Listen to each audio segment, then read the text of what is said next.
If it looks like we were scared to death, like a couple of kids just trying to save each other, should have seen it in color. A picture's worth 1,000 words, but you can't see what those shades of gray keep covered. Should have seen it in color. Take 'em home, kids. Should have seen it in color.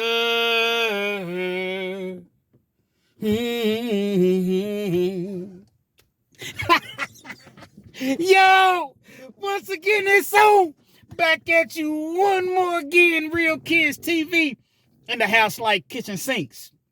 Now, before I bring you today's story, understand that I'm the self-proclaimed Mr. 30 Minutes or Better, meaning that anytime I bring you a story, it's guaranteed to be 30 minutes or better. So if you're on your way to work, you're at work, you don't feel like being there, your co-workers is talking your head off, you're on your way home from work, you need to laugh, you need to cry, perhaps you need to lay down and take a nap, or you're trying to go to sleep at night, depending on whatever time you're viewing or listening to this video, or you're just in the mood for a good old-fashioned, true being the key word, penitentiary / life story / life experience, this is the channel for you. If you prefer your 8 to 12 to 15-minute videos, absolutely nothing wrong with that whatsoever. But at Real Kids TV, it's 30 minutes or better. So with all that being said, and we're going to wrap all of that up into one big old nutshell, that is, there is a message. For you all that say, Kens, I rock with you, but I don't like your intro. Well, how about that? How about my country rendition intro? Should have seen it in color. Man, I heard that song so much in all these country songs and all the little county jails in eastern Kentucky, in the hollers, by God, in the backwoods that I've been in. I have no choice but to memorize certain country songs. And that just happens to be one of the country songs that I memorize. Nevertheless, man, it's Merry Christmas to everybody. I know it's a couple of days, after Christmas or what have you. But I just been enjoying life, enjoying my family, enjoying the holidays. I had a Merry Christmas. I got some things too, but I didn't care about what I got. I just gave and gave and gave because I've spent so many Christmases just locked up under the penitentiary, certain Christmases, meaning like I was in the hole. It just feels so good to be out here in these streets amongst your family, your friends, and your loved ones. And I'm just thankful. And I'm thankful. Feeling good. Just got off work. Thinking about a situation that I was going through, that we were all going through. Now, when I say we, meaning the individuals that were locked up with me at that time. And before I get into the story, y'all let me know where you're chiming in from. I'm in Lexington, Kentucky. Come on, Kens, man. You tell us that every motherfucking video, man. We know you in Lexington. But guess what? The new people that watch the video that have never watched Real Kids TV, they don't know, okay? So simmer down. Everything is going to be all good, okay? You should have seen it in color. See it in color, brother. Jump in the comments and let me know where you're chiming in from. What city and state. Man, it feels so good to be back. It feels good. I missed you all, but sometimes, man, you have to take a couple days off, a few days off to allow your mind to refuel. I have to bring that energy. You see what I'm saying? I can't just jump on here and I'm not feeling it that day, or the energy has to transform to you all. So I'm in the county jail. I'm not even in the pen. I'm on my way to the pen. But you start off in the county jail, then you work your way to the pen. Not as though it's a good thing by any stretch of the imagination. So I'm in the county. Think about the county jail that a lot of people don't understand that have never been to prison. Obviously, COs, staff, they can get away with a lot more in the county because it's more controlled. Meaning that the correctional officers, they use certain things such as the television, such as the telephones, such as visits, such as commissary. They use that against you. But these are the things that jails really need to help survive, other than visits.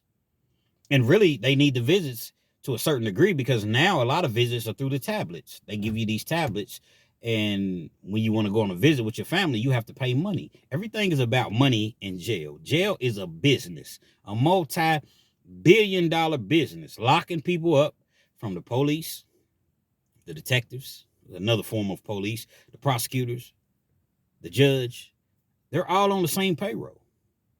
So imagine, and it goes from the judges to the private prisons. You have private prisons, meaning that if you have enough money, if you have enough capital, enough influence, you can literally buy some land, throw up a prison, or buy some, a prison or what have you, and renovate it. And now you have a private prison. But guess what? You have a private prison. It's just like having a hotel. If you got a hotel, okay, it's all fine and dandy, but guess what? We got to fill these rooms up, right? Same way with a prison. We got to keep these beds full. So police, y'all start pulling more people over. You all start arresting more people. Prosecution, you all start picking up more cases that the detective sends you. Make them, although they can be misdemeanors, although they probably are misdemeanors, nah, we're going to make them felonies. Judges, stop giving people probation. Stop throwing cases out at the suppression hearing, which is an evidentiary hearing. No, make them take a plea deal or go to trial. Most of the time, you're not going to go to trial because you have a public defender. Oh, I forgot about the public defenders. Yeah, they on the same payroll just as well. Now, you got some that are actually trying to do the right thing because they want to go out on their own, become their own private attorneys, if you will. But most public defenders are trying to get you to plead guilty. It's a system. Now, with that being said, you do have people that are in prison that need to be in prison, probably don't ever need to be let out. But it's a very, very small percentage of people. The point that I'm trying to make is in prison, those beds must be filled. So it's a system. Everything is a system. I'm in this county jail and you have this officer. I don't even remember his name. I think his name was Jason, but I got a lot of cool people named Jason that, watch my videos. And so I don't even want to refer to I want to refer to him as Officer Dickhead. And I referred to this individual before, or perhaps it was another officer, and they acted the same. But we're going to prefer to this officer as Officer Dickhead, respectfully. I say this in the most respectful manner, if you will. This dude was one of the worst officers you can have because there's two types of officers. You got an officer that you know where he or she stands. They're the same every day. If you're a jerk every day. So I'm going to stay out your way. I'm going to stay completely out of your way. But then you got these officers like Officer Dickhead. He comes in, he wants to be cool with you.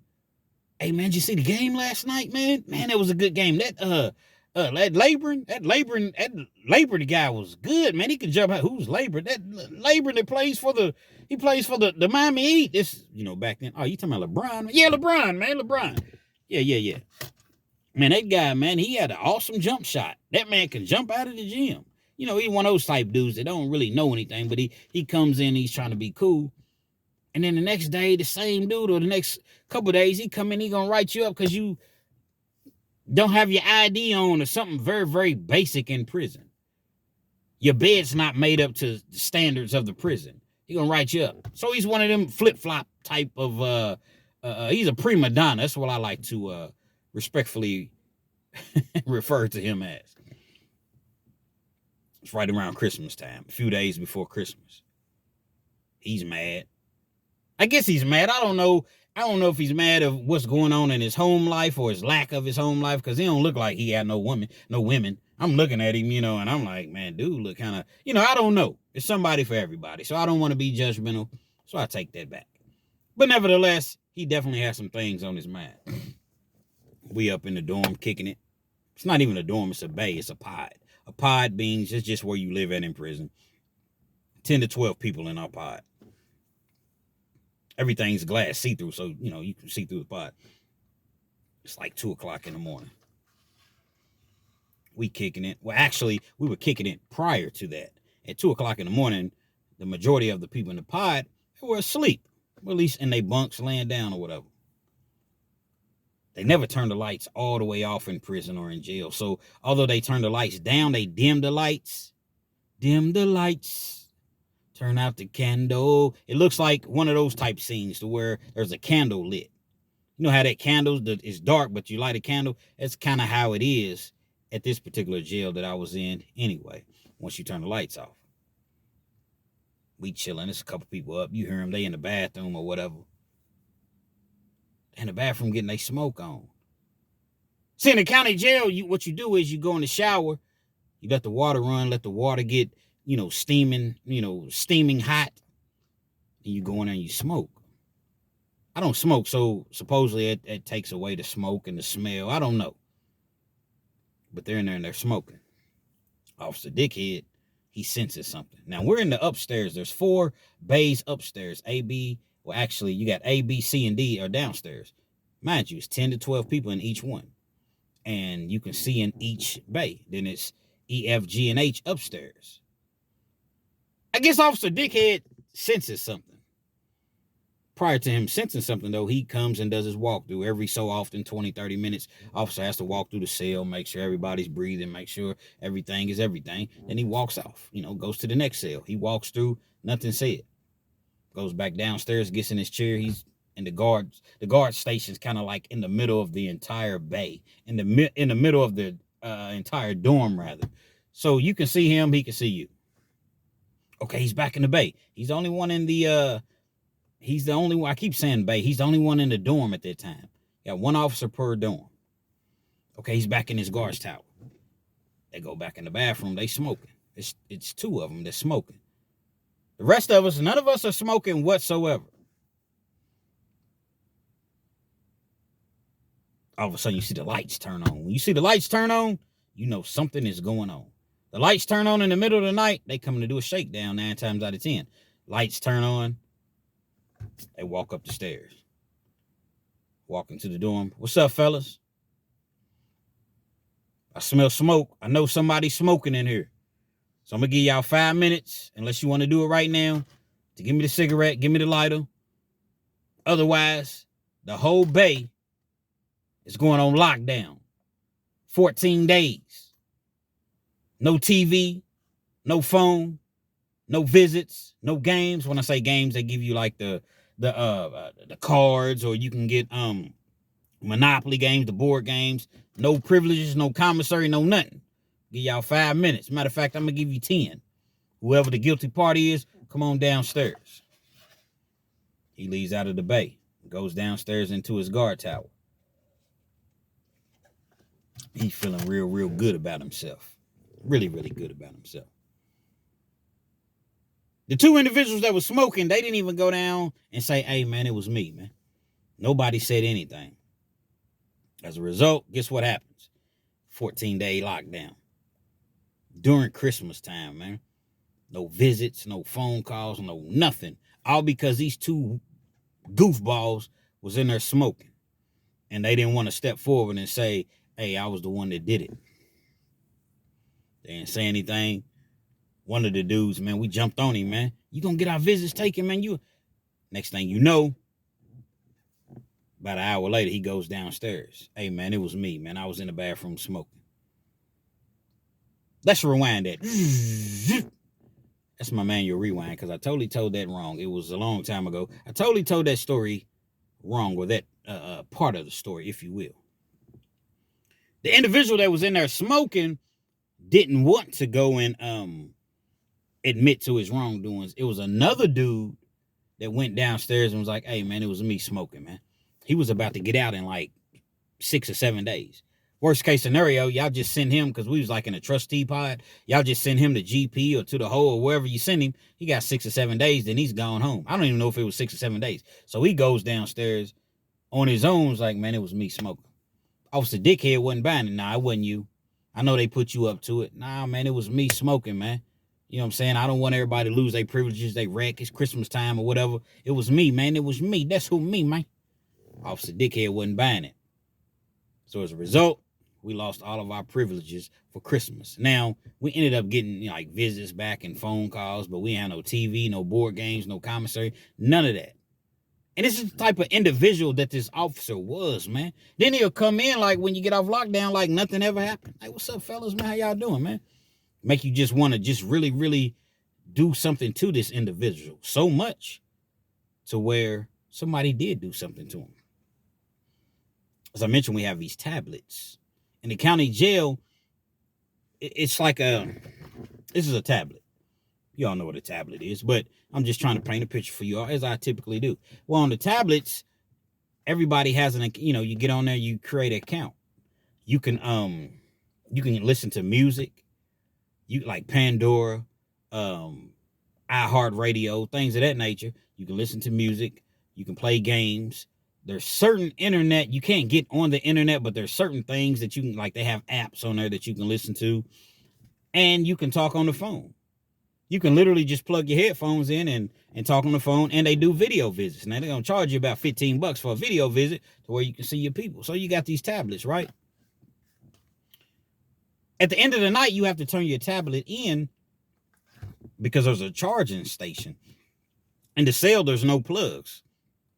So basically, you turn it in at the end of the night at a certain time, and they hook it up, and it charges your tablet. In the morning, you can get your tablet back. It's just the way the system works. Officer Dickhead, man, he had pissed some people off, man. He had really done the most. Urban Dictionary, he was just doing too much. He was really taking advantage, how you say it, of his authority. You know, it was an individual that had filed a grievance on Officer Dickhead. He had a problem. Chain of command. That's what you do when you have a problem with the officer. Opposed to you putting your hands on that officer, opposed to you cursing that officer out, you do what you're supposed to do and you file a grievance. Now everybody knows that most grievances end up where? In the trash can. That's just how it works. Officers, they'll tell you, hey, make sure you spell my name right, buddy, okay? They laugh at it because they know grievances are not going to go anywhere. At the same time, this inmate, he's like, nah, man, I'm going to just do what I'm supposed to do so I'm able to create some sort of a paper trail. Him and Officer, Dickhead have words or whatever. And he files the grievance. Now, basically what had happened was the inmate was on visit. Officer Dickhead came up there and ended his visit a little early. I don't even remember exactly what it was, but he ended his visit a little early. I think he was supposed to get like 20 minutes, and like he had only gotten like 16 minutes. That's a big deal. Think about it. You're supposed to get 20 minutes and somebody ends your visit in 16 minutes. That's a whole 20% off. That's 20% off your visit. So he's mad. He's, they're going back and forth or whatever. Files a grievance. Officer Dickhead, he's laughing at it or whatever. No big deal. Next day, he comes in, shakes him down. Shakedown, man. Shakedown means that I'm going to search through your items, your things, your belongings while you're in jail. When it's a shakedown, you got to stand up, put your hands behind your back. If you're sitting down, put your hands behind your back, and they sit you in a chair. And you sit there and you watch the officer as he or she shakes you down. Officers are required to do a shakedown per shift. They're required to do maybe, I think it's like 2 shakedowns per shift. So it's pretty standard. But if you catch a cool officer, hey, man, I got to get my shakedown. No problem, man. You just go and put your hands behind your back. You don't put the cuffs tight on you or anything. You sit down in the chair. They do the very, very least. They shake you down for like 2 minutes. They're not even looking for anything. They just pull your mat back a little bit, pull your blanket up, act as though they're looking for something. Open your lock. It's for the cameras. You know how the young people say stunting for the gram? Well, they stunting for the cameras. Open your locker up, act like they looking for something. They're not even looking for anything. And even if they see something, they're not even tripping. It's just, again, it's for the cameras. But we know that Officer Dickhead, 9 times out of 10, he's going to go, depending on how he feels. Because I've seen him do shakedowns like that to where he wasn't really, 2-3 minute shakedowns, he's done. Then I've seen him do 45-minute shakedowns. Well, this was one of those times where he did a 45-minute shakedown. All because it's retaliation. All because this inmate filed a grievance on him for ending his visit early. My thing is this. Why are you upset because he filed a grievance? First of all, you wrong for ending his visit. Secondly, you know that the grievances are not going to go anywhere. So why are you coming back retaliating against this man? You see what I'm saying? But that's just how a lot of COs are, especially in the county jails, because I done seen some COs get their issues, meaning get their wig split. But a lot of times it slides in the county jail. Penitentiary, it slides too, but it's always going to be somebody that don't play no games. He got dude in the chair for like an hour, man. He's going through every last article of clothing, every last piece of commissary that he has. You have to have a receipt for every piece of commissary, merchandise, possessions, whatever you want to refer to it as, that you have. So if you have something in your locker and an officer is going through your receipt, okay, your receipts say that you're only supposed to have 18 noodles, but I count 28 noodles. Where's the receipt for the additional 10 noodles?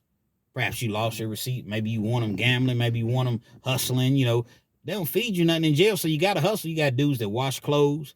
Ain't nobody washing nobody's drawers. That's what you see on TV. Now, you might see somebody, drawers or socks. You might see somebody washing, shorts and sweatsuits and things like. Ain't nobody washing no drawers and socks. I haven't seen it anyway. Maybe in other jurisdictions and, prisons, but where I've been in prison in Kentucky, I've never seen a laundryman wash nobody's drawers or socks. Never. It's a TV thing, man. Whatever you got to do to make money in prison, that has integrity, that comes along with integrity, rather you do it. If you don't got nobody sending you no money, guess what? I got to eat, man. They're going to feed you at 4:30, 4:45 in the afternoon. You're not going to eat again till 5, 6 o'clock in the morning. And that's going to be some slop. So because I'm in prison or I'm in jail, I'm not supposed to be a human being and eat? You're going to do what you got to do to eat. You see dudes over here, people sending them money or they got their own money. Man, they got big double, triple cheeseburgers at Banquet Chicken, tacos, salmon, pizza. You smelling that good popcorn. I mean, anything that you can imagine, spaghetti. You got your salad, you got your ranch dressing, everything that goes on the salad, chicken chopped up, put in the salad. All of these things that you're seeing, you sitting there in your stomach rumbling. So you think you're not going to get out there and just hustle? Get out there and do what you got to do to bring you some commissary and put it in your box? See, I'm painting a picture once again for how it really is while you're incarcerated. Shaking him down, it's like an hour process. He took his noodles. He took a couple of the summer sausages. He took, a bunch of the dude's commissary. Dude wasn't really feeling that. But what he really, really wasn't feeling was underneath his bed. Like he slept on the bottom bunk. So on the top of his bed, he had pictures of his son. It's hurt me. He had pictures of his son hung up. Maybe about 4 or 5 pictures, man. And he hadn't seen his son or heard from his son in a while. Like 9, 10 months. The mother, she wasn't too happy with him. So she had moved on and was kicking with another dude. And every time he would call, she wouldn't pick up the phone. Got to the point to where she just changed the phone number. He didn't know where his son was at. He didn't know how to contact. The only thing and his son was young. This time maybe 2 years old. Only thing that he had was these pictures. That's all that he had, man. It's my son, man. It's my son. Officer Dickhead takes the pictures. Why you taking the pictures of my son?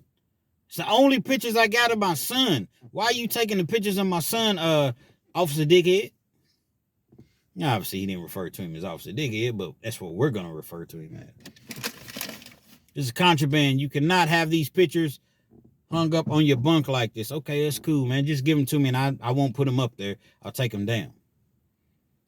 Officer Dickhead will still feel some type of way about him filing a grievance on him.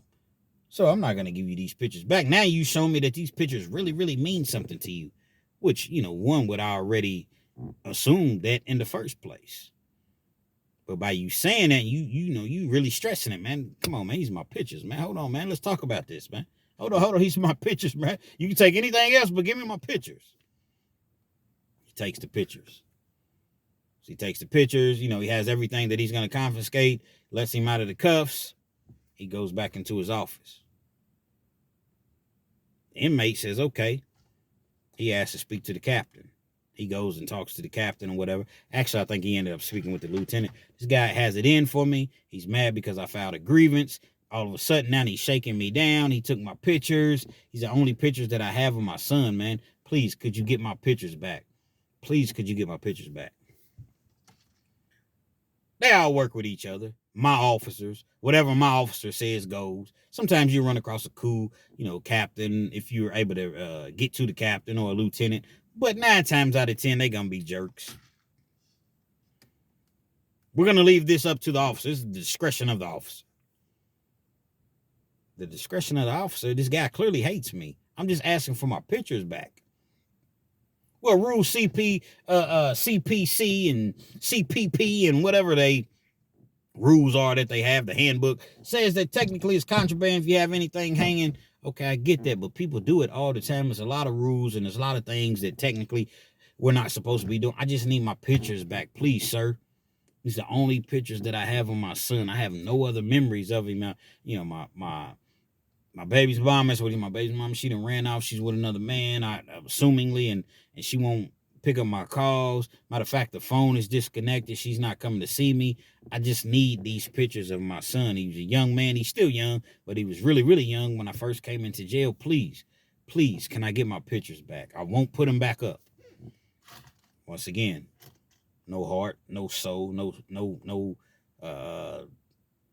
what do you want to call it? Empathy. What's at the discretion of the officer?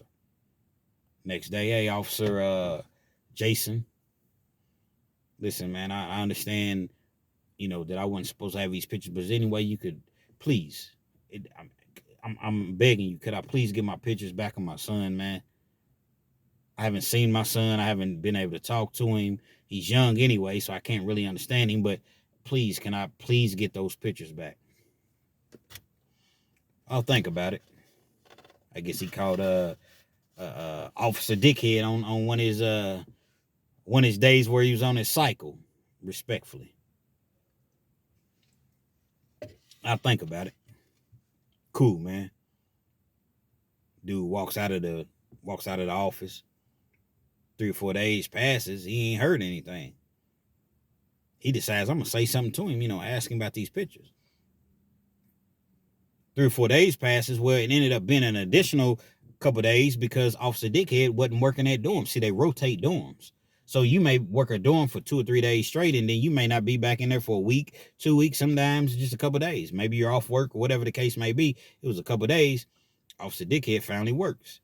He waits for him to do his rounds, do his paperwork or whatever. He goes in. Hey, officer, man, I talked to you a couple days ago, man. Anyway, I could, you know, get those pictures back. You told me that you would think about it. Officer Dickhead proceeds to tell him that he threw the pictures away. He destroyed the pictures. He's like, why would you do that, man? I told you, I laid it all out on the line for you. This was my son, man. Why would you throw my son's pictures away like that? Do you have kids? I'm sure that, you know, if you do, you wouldn't want anybody destroying their pictures. It's like you just ripped a hole in my heart right here.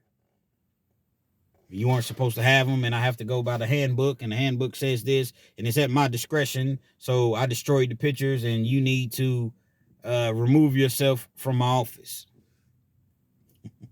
My nigga. Inmate plays it cool. All right. Goes back in the dorm. He's fuming. He's got steam coming out of his ears. He's hot. I'm going to get him. He's telling a couple of us, you know, because like I slept right beside him. I'm going to get him. I'm going to get that motherfucking whore. And white boys, I always talk about it. When them white boys say, fuck you, motherfucker. Fuck you, whore. When a white boy says that, you better get the hell out of Dodge or be ready to fight, by God. Because one or two things is going to happen. You see what I'm saying? White dudes don't do all that old talking and all that old, yeah, roo, rah, rah. Nah, man, they going to get funky like a monkey, brother. What Dusty Rhodes used to say back in Razzle, we going to get funky like a monkey. And white boys, man, especially from the hollers, they going to get funky like a monkey. I'm going to get him. It's the last thing I do. I'm going to get him. I'm madder than the Baptist in brothel. You son of a bitch. You take my boy's picture. It's one of them white boys, man. He come from the hollers for real. I'm talking about, man, he knows how to drive the backhoe. He knows how to motherfucking fix the boiler. Anytime something went wrong, they call him. He know how to fix transmissions. He know how to work on cranes. He know how to... Ain't nothing he can't do. He's one of them type of individuals, man. You need him to fix anything. He gonna jump on the roof. He gonna go into the crawl spaces. But that's what he came up doing all his life, man. You know what I'm saying? I'm going to get him, by God. As I mentioned, at night, we got to turn these in. Turn our tablets in. The individuals that have tablets, because you rent them. They don't just give you a tablet. You rent a tablet. I think it's like $20 a month. Another way for the jail to get money off of you. He goes to turn his tablet in. When he goes to turn his tablet in, they keep the charging station in a room. They used to keep it out front, at the guard station, but like dudes' tablets were coming up missing. So they started to lock the tablets up at night, keep them in a room. One at a time. You go in, charge your tablet, they document it. Like Fleece Johnson says, it's documented. Shout out to Fleece Johnson. Shout out to Big Lee, Hustler Spirit 502. One at a time. When it came time for the inmate in question to go in, this is his opportunity. He's going to seize the moment. He's in a room all by himself. I'm going to get him. But it was another inmate that had a problem with the officer just as well. Shit, man. Nah, you're not going to do nothing by yourself. We going to get him. Let's do it. They both stormed in on him. They storm in on him. They beat the brakes off of him. It's totally off guard. He's totally caught. Officer Dickhead is totally caught off guard. They walk in that room, man. He's thinking they just going to hand him the tablet. Man, they bollywopped him, man. Both of them beat the brakes off of him. I always joke and talk about officers. They carry their radios like right here on their shoulders. They got like a little place to where they can contraptment, or if you will, to where they can keep their radios at. And they got a red button on the top of the radio. We call it the panic button. You'll see certain officers. Now, certain officers, man, I done seen, man, they will whoop your ass. Don't get it twisted. We had one officer, man, that was, he became an MMA fighter, but he was an officer basically paying his way, to where he can train and things like that. And they would bring him in. So just because you're an officer don't mean that you a chump, but a lot of them are chumps. That red button that I speak of, and I joke about it all the time. In our county jail, it's called a Signal 7. Signal 7 means get here, not now, but right now, immediately. It's a fight going on, or officers getting their ass whooped or whatever. The Signal 7. You hit that button, or you might get on the radio. Signal 7 Unit CC. Signal 7 Unit CC. That's not how I talk. It's how they talk. All the tough officers that was like, yeah, man, what's up, man? We can get out, take my badge off. You see what I'm saying? I'll take my badge off. I'll take my radio off. I'll take my handcuffs off. And man, you can fight one-on-one. We can get it. It's the last eye in the sky. So anything you do, the people's going to see it. But they know that they got that radio. That's their best weapon. They radio and they pen. The pen's right up. Pen's more so for the penitentiary. You ain't really caring about no write-ups in the county. But that radio, you talk all that stuff. And then when an inmate gets with you, okay, let's get jiggy with it. Let's get jiggy with it. Signal 7 Unit CC. Signal 7 Unit CC. They frantic. They panic. First it was, man, I don't care nothing about you being no inmate. I'll fight an inmate. I love to fight. Signal 7 Unit CC. Signal 7 Unit CC. That's what it turns into a lot of the times. They beat him. Ain't nobody in there to help him. He's in there, the door shut. Beat the brakes off of him. But once again, they got cameras. So he's trying to, Unit 7, Unit 60. He's discombobulated. He can't even say Signal 7 Unit CC is what he's trying to say, but he's discombobulated. The radio done fell. It's way over there. You know how in the movie, the guy got the gun, or he got the knife, and somebody who hits him, and the knife or the gun just miraculously falls way across the room, and everybody's reaching for and you reaching for the knife or the weapon or whatever.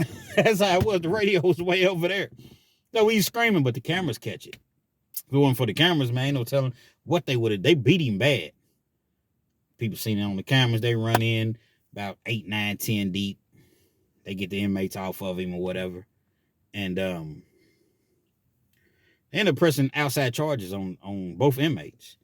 Not sure exactly how much time they got, but I would say, being in a Commonwealth state, they probably at least got 5 years, maybe 3, but I'd say about 5 years. And it's just a memory that's always going to stand out in my mind because it was right around Christmas, even if it wasn't around Christmas. It's just something that will always stand out in my mind. I wish that I was a fly on the wall. I wish I could have been in that room and just seen Officer Dickhead get his ass whooped. Now, he was messed around. I'm talking about they beat him, man. He had a black eye, busted lip, his nose was messed around. I think they ER'd him. He had to go to the ER. He was eating his food through a straw for the 6 weeks or whatever. Like, they busted him up. I don't advocate violence. But certain times, man, you need to get your issue, man. And that was one of the times to where Officer Dickhead needed to get his issue, man. You need to understand that you ain't no better than anybody else. You need to understand that just because you got that blue uniform on, okay, you got a job to do. We understand you have a job to do. But don't be overbearing. Don't get to the point to where you just think, okay, because these inmates are in jail clothing, don't you know that they see you? You know how many officers that I run into in the community, whether I'm at Walmart, whether I'm delivering to their house, door dashing, whether I'm just at a gas station, stoplight. How many times I run across an officer? How many times I run across an officer and you with your kids and your family, and maybe you don't even remember me, or maybe I look familiar to you, but you done seen so many people, and you was a nasty officer, and you try to stop me from going home, right? You didn't care about me going home to my family. You want to write me up over something petty and minor. So why should I care about you going home with your family? Now, I don't personally think that way, but you have a lot. Me, once I'm out, man, I don't give a damn about none of that. I'm out. You got to go to jail and be miserable if you choose to be that type of individual that's miserable. Me, I'm not. I don't care. I'm out now. But you got certain people, man, you kill my dog, I kill your cat. I ain't forget about what you did last summer, or the summer before that, or the summer before that. Now we out. See, the thing about prison, incarceration, period, but mainly prison. Prisoners run the asylum. Prisoners, they determine if you go home to your family. Y'all come in here acting like y'all this and y'all that. Man, you won't make it home tonight. Now keep running it. Keep running it. You won't make it home. So if an inmate or a former inmate sees you out in public and you with your family, he don't care nothing about that. Because he knows you didn't care about me and my family. You wrote me up knowing that this write-up could stop me from making parole. I understand, but it's something basic. It's something minor, man. I got to live. I got to survive. So I had an extra 2 or 3 noodles in my locker. You would do it too. You got to eat. You got to eat in jail. And if you ain't got no money coming in, you going to do what you got to do within reason to make you a little money so that you can eat at night, man. That's just the way that it is. There's not nobody in jail, in prison, that's sitting there just starving for 12, 13 hours because they like, oh, no, it's illegal for me to do this because if I accept this noodle from somebody as payment, that's illegal. Come on, man. You're going to do what you got to do to eat and survive. Officer Dickhead, man, he went on. I didn't see the next time, but I heard he got whooped again. And if he's still in that profession, he's probably gotten whooped several times because he's just one of them guys. He's a glutton for punishment, man. He just seemed like a type of individual that he likes to be punished, man. You know what I mean? So he can go home and say, hey, that guy right there, man, I just got him another 2 years. He's one of them type silly motherfuckers, man. Type of things that you deal with in prison, man. You got booty bandits, you got extortionists, you got dudes, robbers. But you also got the COs you got to look out for, the staff, man.